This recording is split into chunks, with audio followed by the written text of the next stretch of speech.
So my whole goal was to, if I didn't play basketball, I wanted to be a psychologist, because I was very shy, I was reserved, and I didn't talk a lot. So I saw the lady, and I looked up how much psychologists make. I was like, yeah, I can do that. Coming out here, when people come to Vegas, they don't even know there's neighborhoods here. You know what I mean? Yeah, They just think it's a strip, and we live in casinos and stuff. Yeah. So every summer when I played in the league, I would go to I did an internship at Google. I did a real estate internship. I did an internship at EA Sports, American Express. So all these things kind of helped me to figure out what I wanted to do after basketball. I feel like more stuff for kids. Like we had Wet n Wild Park. You guys probably don't know what that is. But we had we're not that old. Yeah. I'm just making sure, man. I don't know.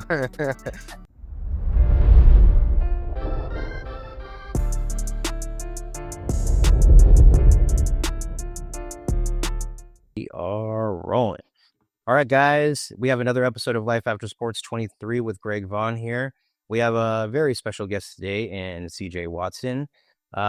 He was born April 17th, 1984.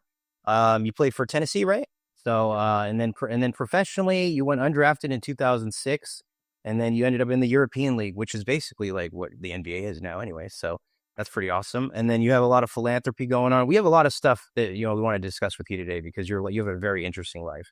And, it all started off with sports, and I'm sure that's what gave you the drive and the motivation to keep going in life and keep doing what you're doing. So we're very impressed by you, brother, and we're glad to have you on the show today. So, Greg, I'm going to throw it to you, and our guest today is CJ Watson. Hey, thanks, Josh. Hey, CJ, I want to say thank you for coming on Life After Sports 23. I can say big fan. I'm much older. You're writing children's books. I have a grandson. You know what I mean? So okay. I'm a little bit older, but I'm still a fan. But I'm a fan of what you do off the field also, or off the court, I should say. I mean, you can tell you were raised, and you had some influential people in your life to help keep those parallels, on track. So I know Bishop Gorman. I mean, living here in Vegas now, I mean, everyone, Bishop Gorman, I mean, they're the dog. I mean, everybody hates us.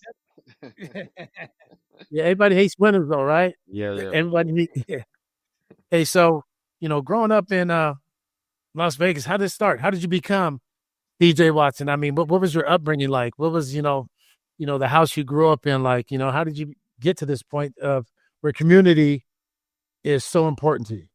Yeah, it all starts with my parents. My parents, they're born and raised in Nashville and Murfreesboro, Tennessee. So they moved here maybe a year or two before I was born. My dad was in the streets in trouble, so my mom convinced him to move to Vegas, or he would die or be in jail, just like the rest of his friends did. So that was kind of how they moved here to Vegas. And then for me, it was just all my basketball kind of dreams or aspirations started with my family. A lot of my family played sports. My mom played basketball, track and field. My dad did the same thing. All my aunts and uncles were athletes too, so they played. So like I said, a very competitive household. Definitely all the hard work and dedication, things I got, all that drive came from my parents. So I would say all that stuff came from my parents, and it just instilled in me and kind of helped me to continue to work hard, but also have these big dreams and big goals. And then also, just like I said, just goes into the life after basketball too. So all these things kind of translate into the business world. That's awesome. I mean, that's I figured, because like I said, I have some strong women in my family too. You know what I mean? That everyone always thinks it's a man, but there's some strong women out there, that make it happen also. Did you play all sports growing up, or was basketball your go-to, right out of the crib, or, I mean, how did it work? Yeah, I think basketball was always the go-to, but I played baseball. I wanted to play football. Football is actually like my favorite sport, but it was just too freaking hot here in Vegas. So, and the one time I did go try out for the football team, they had us pushing logs. So I said, I'm going to go back into the air conditioning where, at least I'm not having splinters in my hands and stuff like that. And we didn't even touch a football the first day. So I was like, yeah, this sport is not for me. But definitely, basketball was probably the one that I kind of gravitated to. Yeah, okay. That's what's up. Football is my favorite love too. You know what I mean? But mm-hmm. I couldn't have played as long as I did, playing in the NFL, playing Major League Baseball. So, and you go out for what year? How old were you when you went out for the football team? Football, I was a freshman in high school, so I was 15, maybe 14. So you were already, growing up in Vegas. I mean, you already had a little bit of a some weight behind your name. You know what I mean? If so to speak, because I mean, not really. I feel like in middle school, I was always good. But one of my team was never like really good to where we win championships.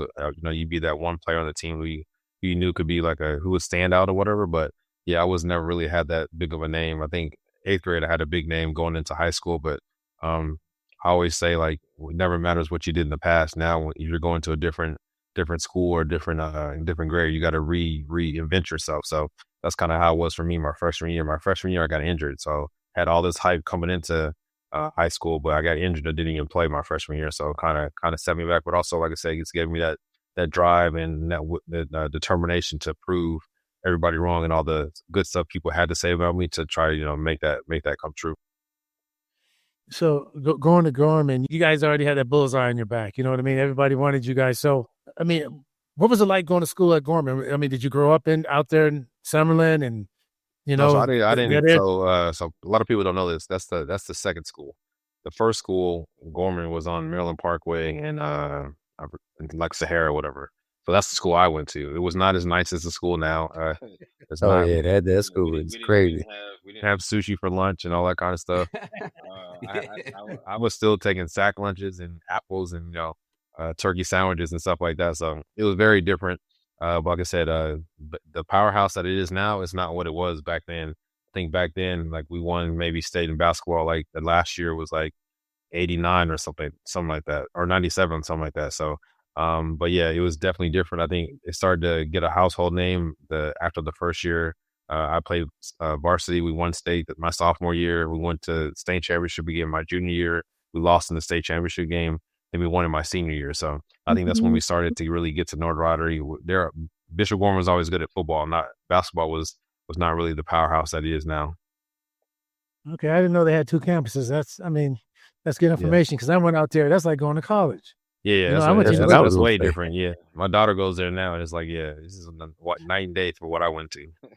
That's the first thing I saw because I was like, man, CJ must grow bougie, Yeah, no. I grew up in that's crazy. I've been to that campus. It's crazy. Yeah. No, it is crazy. So, your journey. So, what was your second? Was Tennessee always your first choice? No. Being from. Yeah, my first choice is UCLA. Coming out of high school, I think I got my first letter my junior year or after my sophomore year, going to my junior year. And I'm a West Coast kid, so I love LA. I love the beach, stuff like that.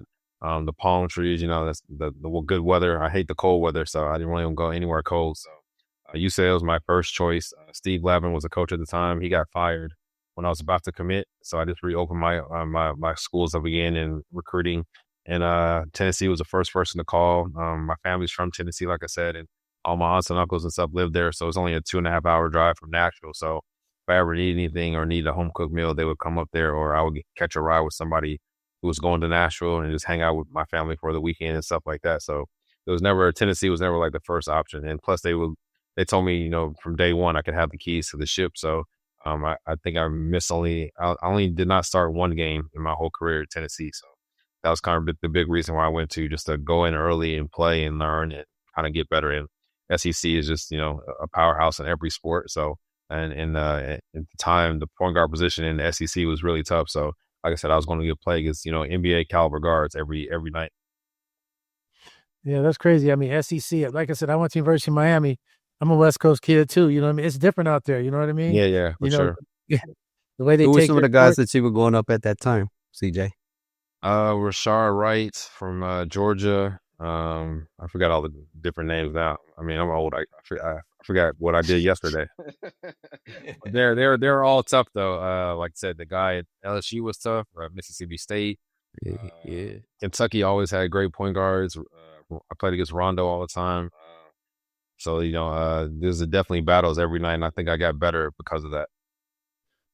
Yeah, for sure. I mean, I try to tell my kids too, because back in the day we played up. Now parents, keep them down. They keep them down so they're older, more mature, whatever, more developed. But I think it hurts them a little bit at the same time too, right? I think you got to take some lumps, so you got to know how to fight. Because when you look at it, there's not a lot of kids with a lot of fight left in them. You know what I mean? Yeah, for sure. And it develops adversity. How do you handle adversity? It means a lot.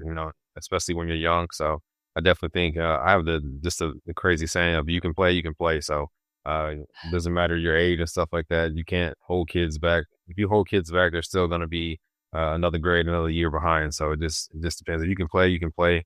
It doesn't matter your age or whatever. So just let the kids just be themselves. All right, so that's parallel to another chapter in your life. So you're at Tennessee. It's draft time. I mean, looking at your numbers, all-time assist leader. I mean, you have all the accolades.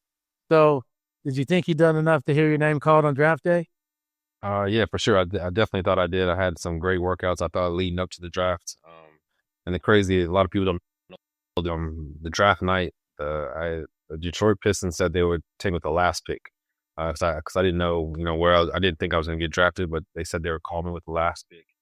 And so my agent calls me and tells me that, and then the last pick comes, and they call somebody else. So it's just the business of the NBA, of sports, and it was kind of disappointing because you want to hear your name called, but at the same time, it kind of gave me more motivation to, like I said, just continue to work hard and improve the people that actually, really belong in the NBA. Right. So then, where did that lead to? What was the next step in your journey after not hearing your name called? So after that, I decided to go overseas. I played summer league for the Spurs, then went overseas in August to Reggio Emilia, Italy. Played there for about 7 months. In the last 2 months, I asked for a trade because throughout the whole year, I got a new coach every month. So every time I would get used to a coach, he would get fired. So it's just a typical overseas life, man. It's always something. But so I asked for a trade, and I got traded to Greece. And it's actually where I played for the USA team in college, and that's actually where we played in the same city. So it was kind of like full circle for me going back to that same city. So yeah, played there in 2 months, and then came back to the States again and played in summer league again for the Spurs.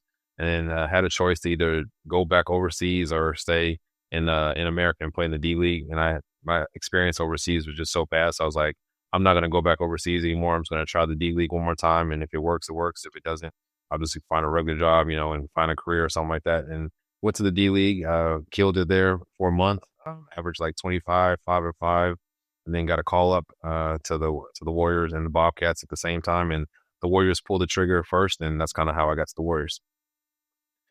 Yeah, that's awesome. I mean, that's good stuff. I mean, what was it like playing for the Warriors? Because I'm a Northern California kid myself. Yeah. I'm a Kings fan, though. I'm a Kings fan. Yeah. It was cool, man. I never knew much about the Warriors of the Bay Area before that, except for the music Too Short and E40. That's about it. But other than that, like I said, I played with my favorite player was Baron Davis at the time. I was literally a couple months ago playing video games with him, asked him, and now I'm in practice with him, talking to him. Stuff like that, having to guard him and stuff like that. So it was definitely fun to kind of have that stuff happen. And like I said, it happened just in a blink of an eye. Yeah, I can relate to you saying you had different coaches every month.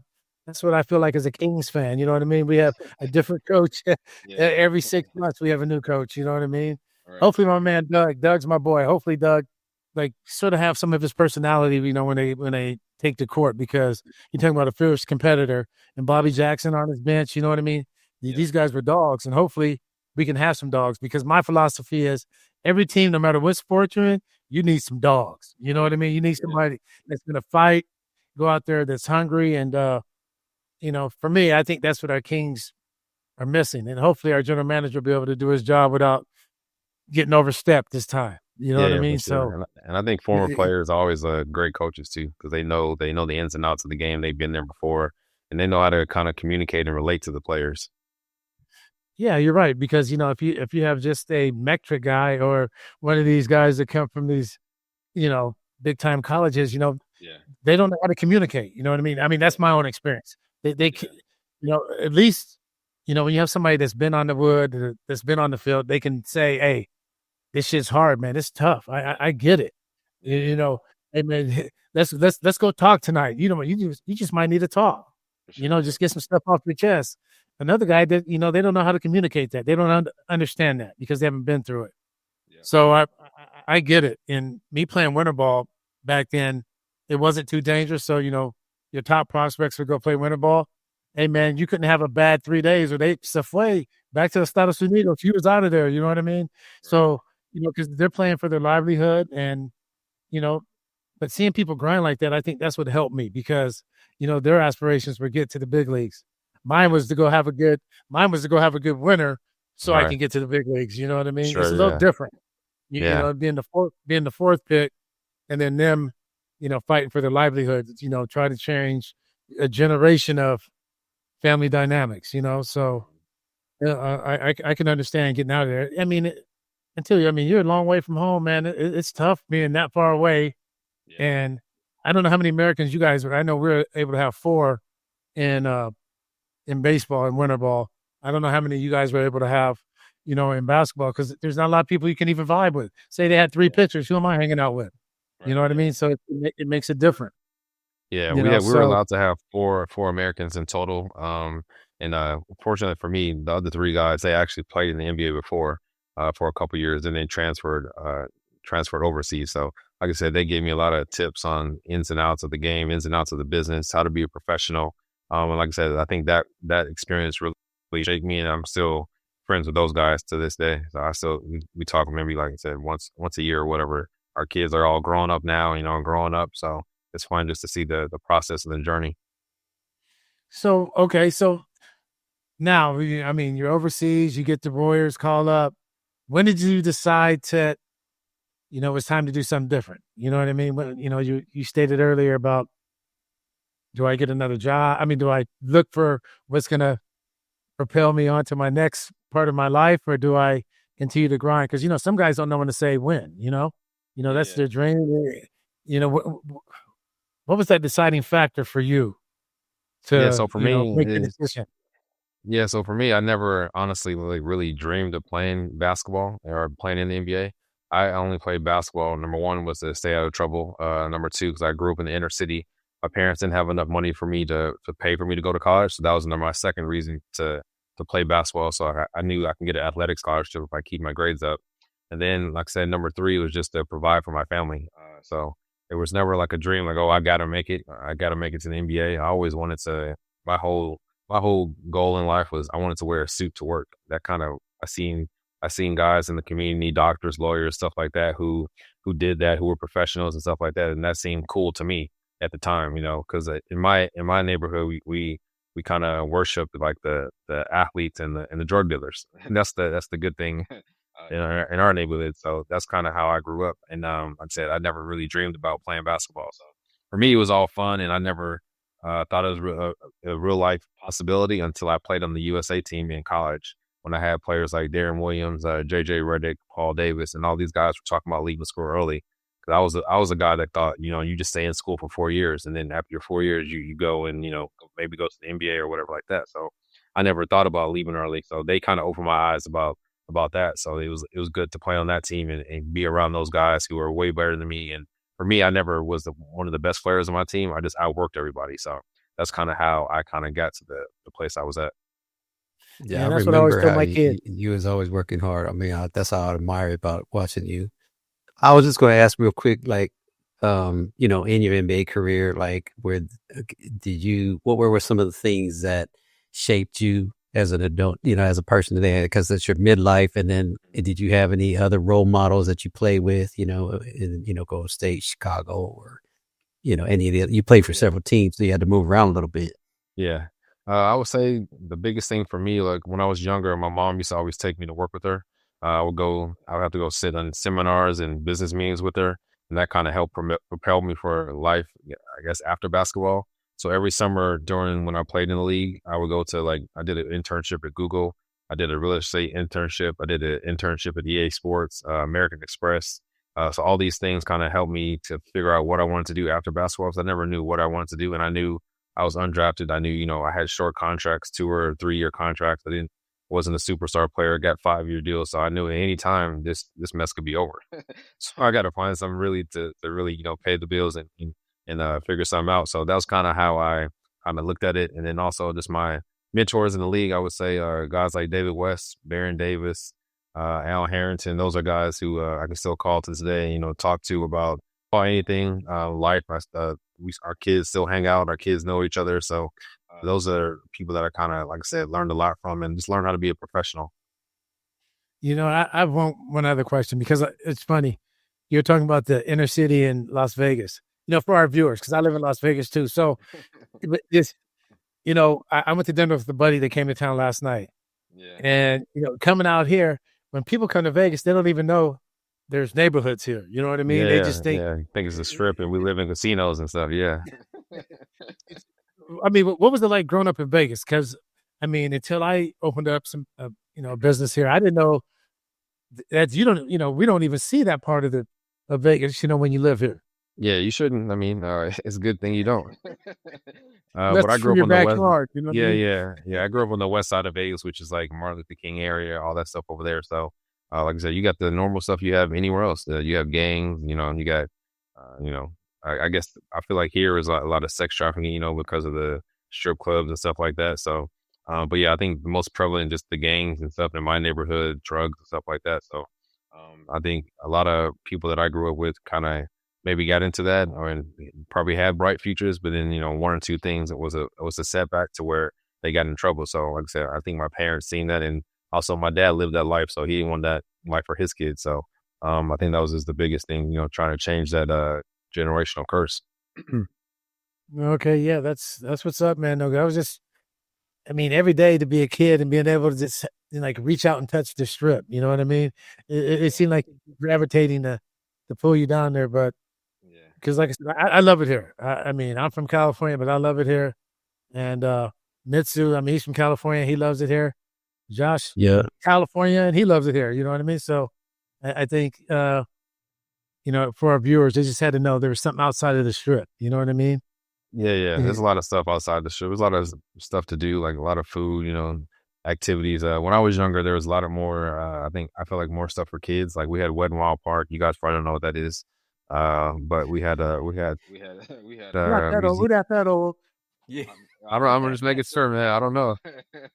We had amusement parks. We had a whole bunch of stuff for kids to do. It wasn't just like a town for adults. So I think it was a lot more fun back then. Now it's not. I don't think it's as much, but and they kind of mixed the kid and the adult stuff together. So, but I think it was a lot more stuff when I was younger. All right, so tell us about these children's books. Were you always a writer? Was that where'd you graduate? What was your degree in? My degree's in psychology, so I wanted to be I love the show Sopranos. I don't know if you guys ever watched that show. But not that old. Yeah, Tony. Yeah. So my whole goal was to, if I didn't play basketball, I wanted to be a psychologist because I was very shy. I was reserved. And I didn't talk a lot. So I saw the lady and I looked up how much psychologists make. I was like, I can do that. People were just going in there, sitting on the couch, and they're telling her their life dreams and their issues and problems, and she just writes on a piece of paper. I can do that. So that was kind of my goal of why I wanted to be a psychologist, just from that show. But yeah, that's kind of how it happened. Okay, and then what got you into the children's books? Oh yeah, the children's books was like I said, I was done. I was retired. I never wanted to be an author. Never thought about being an author, and I was like, how can I continue to tell my story, but also be an inspiration to kids? And I just felt like kids need to read books, and a lot of education is built inside of books. And they always tell us, if you want to put something in a book from a Black person or hide something from a Black person, just put it in a book. So I was just like, let me tell my story. And I have plenty of stories to tell. And I'm one of my old coaches who actually went to Italy with me when I was 16. He was an author. So I just called him, got some advice, told him my idea, and he introduced me to this lady, Tamika Newhouse. And I told her my idea, what I had. And we got my ideas to paper. And that's kind of how the first book came about, CJ's Big Dream. And then I said I have more stories to tell. And then we did the other three. And that's kind of how it worked out. Awesome. Well, tell all the viewers and fans, how they can keep up on CJ's Big Dreams, and where can they find you at if they want to, get in contact with you. Yeah, you can find that on the website, cjpens.com, cjpens.com. Right now, I'm trying to turn my books into a cartoon series on YouTube. So in the process of that, I think there's a lot of stuff on YouTube. My kids watch YouTube all the time, so I said, might as well try to turn these things into a cartoon so they can watch it. And my kids will be my test dummies to see if it's good or not if they watch it. So that's my goal right now for the summer. To get your cartoons out, huh? So I mean, so tell everyone about your, how important your community is. You know what I mean? Because I have Vaughn's Valley Foundation. My oldest son has type 1 diabetes, so that's huge for me. What inspired you to get have your own foundation and try to reach these kids in your community? It just goes all like I said back to my parents. My parents were very giving, very caring. When me and my brother were younger, they would always have us in nursing homes, helping the elderly, going to feed homeless, hand out socks and stuff like that. So I always said to myself, and used to write goals down on a piece of paper, like if I was ever successful, I always wanted to give back to my community, and that's kind of what we do now with Quiet Storm Foundation. We have 3 events every year. We put on a free basketball camp in the summertime, actually in July, 10th to 12th next month. And we do it in my neighborhood, Doolittle Community Center, 4th to 8th grade. I usually have like 100 kids there. And then also we have a Black History essay contest.